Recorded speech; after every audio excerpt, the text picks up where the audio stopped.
एक धना भगत भी खूब हुआ जो खेल गया तगड़ा जुआ।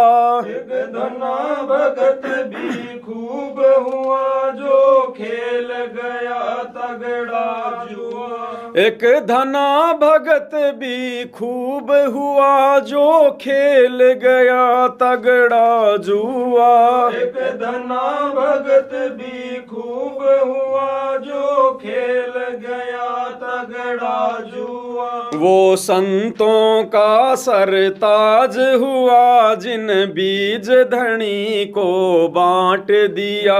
वो संतों का सरदार हुआ जिन बीज धनी को बांट दिया। उस भगत ने पाड़ा जीत लिया सतगुरु को गोविंद मान लिया। उस भगत ने पाड़ा जीत लिया सतगुरु को गोविंद मान लिया।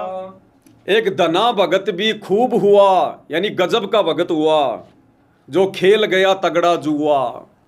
भक्ति वाला जुआ, ये ताश वाला जुआ नहीं, भक्ति का जुआ।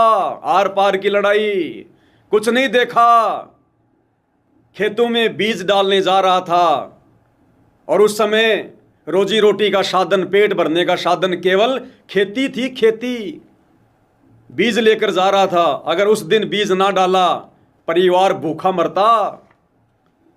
रास्ते में परमात्मा आ गए साधु संतों का रूप बनाकर और कहा, भाई धन्ना जी, कहा कि बड़े भगत जी बड़े दुखी हैं, बड़े परेशान हैं भाई, कई दिन हो गए भूखे मर रहे हैं और आज अगर खाना नहीं मिला भाई हम तो भूखे मर जाएंगे। भगत के अंदर दया होती है। जरा भी नहीं सोचा उसने मेरे बच्चों का क्या होगा, मेरा क्या होगा, परिवार का क्या होगा, मेरी औरत मेरे साथ में झगड़ा करेगी। उनके सामने बीज की पोटली खोल के रख दी कि संतो भोजन पाओ। परमात्मा ने खाया और कहा कि भाई भगवान घना दे, भगवान घना दे। भगत मन में सोच रहा था कि भगवान घना कहां से देगा, बीज तो मैंने आपको खिला दिया। उसके खेत में परमात्मा ने कंकर से ज्वार पैदा कर दी, तुम्बों में ज्वार। वो धना भगत, एक धना भगत भी खूब हुआ जो खेल गया तगड़ा जुआ। और वो संतों का सरताज हुआ, यानी संतों में आज उसकी गिनती है, उसका नाम है जिन बीज धनी को बांट दिया। लेकिन वो धना भगत भी पार नहीं हो पाया भाई और बहनों, क्योंकि उस समय गुरु को परमात्मा तत्व ज्ञान के अभाव में आत्मा मान ही नहीं सकती थी। अब विचार करो भाई और बहनों, दिन रात इस वैज्ञानिक युग में कान के मोबाइल लगाकर रोजाना साधना टीवी पर सत्संग सुनकर दिन में 4-4, 5-5 घंटे जब मन में आया सत्संग सुनने वाली संगत अंत में अपना ये चेहरा दिखा रही है कि हमने कितना दिन रात सतगुरु के सत्संगों को सुना। 24 घंटे सत्संग सुनने के बाद भी संगत की ये हालत है, नचनियों का नाच देख रही है, गवैयों के गाने सुन रही है, मनोरंजन कर रही है। बेचारे धना भगत की क्या गलती जो साल 2 साल में कभी कभार जिसको सत्संग सुनने को मिलता था, उसको बेचारे को तत्व ज्ञान नहीं हो पाया, सतगुरु की पहचान नहीं हो पाई, जिस कारण से वो धना भगत भी पार नहीं हो पाया। उस धना भगत के भाग्य में भी वो सतनाम नहीं था, वो सारनाम नहीं था जो आज ये संगत लुप्त उठा रही है। और ये सारनाम की कमाई देख लो आज ये संगत क्या कर रही है। ये सारनाम की कमाई है। संगत को सतनाम का जाप करने में आनंद नहीं आता, प्रथम मंत्र का जाप करने में आनंद नहीं आता, इंद्र की जो ये इंद्राणियां हैं इनका डांस देखने में आनंद आ रहा है। ये जाप कर रही है संगत, ये सुमरण कर रही है और कह रही हम सतलोक जाएंगे, नरक लोक में भी ठिकाना नहीं है, नरक लोक में भी। और आप और हमारे ऊपर गुरुदेव ने भाई और बहनों कैसी रजा बख्शी, सुबह शाम चरण धो धो के। देखो भाई और बहनों, जब हमारा टारगेट ही मोक्ष है, सतलोक प्राप्त करना है,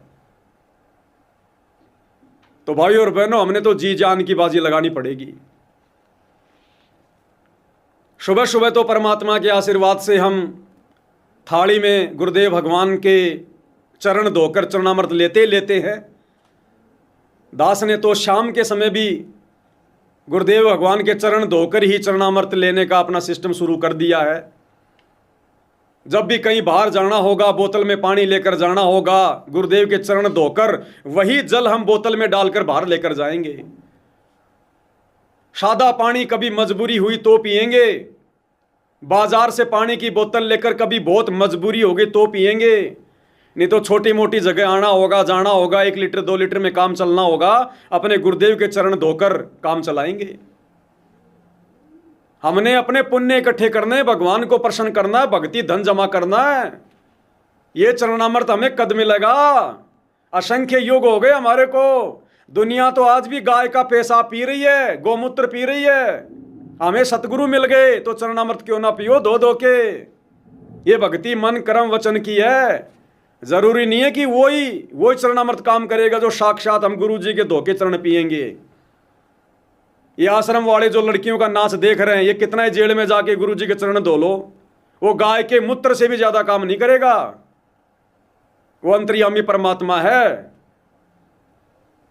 वो परमात्मा भगत के भाव देखकर, श्रद्धा देखकर फिर भगत पे दया करता है। साधु भूखा भाव का, धन का भूखा नाई। तो धना भगत भी रह गया गुरु को मानुष मानने के चलते। आज ये संगत भी उसी रास्ते पर चल रही है।